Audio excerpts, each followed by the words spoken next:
एक उजली जंगल की सुबह में हाथी और बंदर खुशी से जागते हैं, तैयार हैं एक नई रोमांच का यात्रा के लिए, जिसमें मजा, हंसी और दोस्ती शामिल है।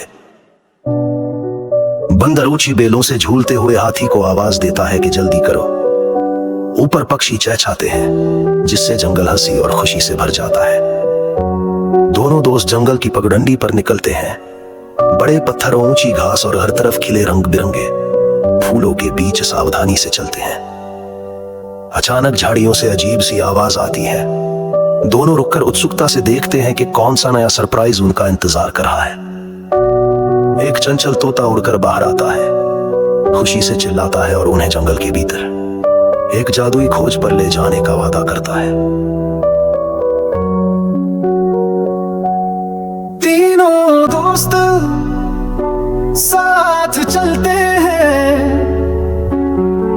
एक छोटी लकड़ी की पुलिया पार करते हैं, जो चमचमाती नदी पर बनी है। मछलियां खुशी से कूदती हैं।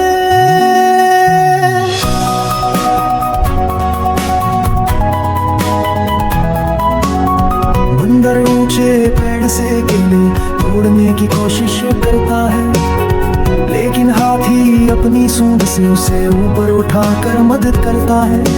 तभी उन्हें रास्ता रोकते एक शर्मीले कछुए से सामना होता है, जो अपने खोल में छिप गया है और नए दोस्तों से हिचक रहा है।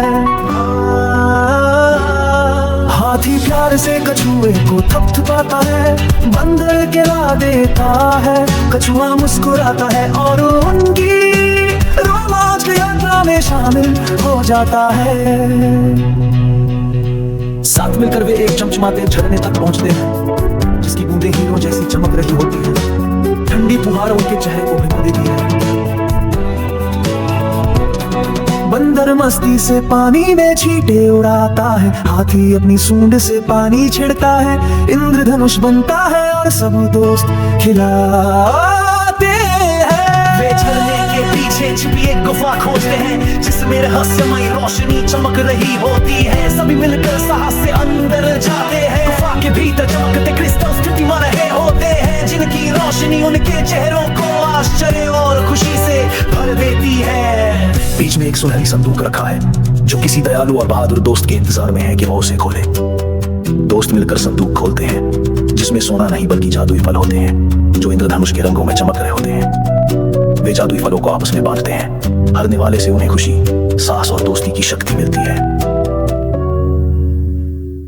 गुफा से निकलते ही जंगल के जानवर उनकी दया और बहादुरी का जश्न मनाते हैं, खुशी से तालियां बजाते हैं। रोमांच का अंत बड़े पेड़ के नीचे दोस्तों के साथ होता है, जहां वे अगली जंगल यात्रा का वादा करते हैं, मजे और प्यार से भरी।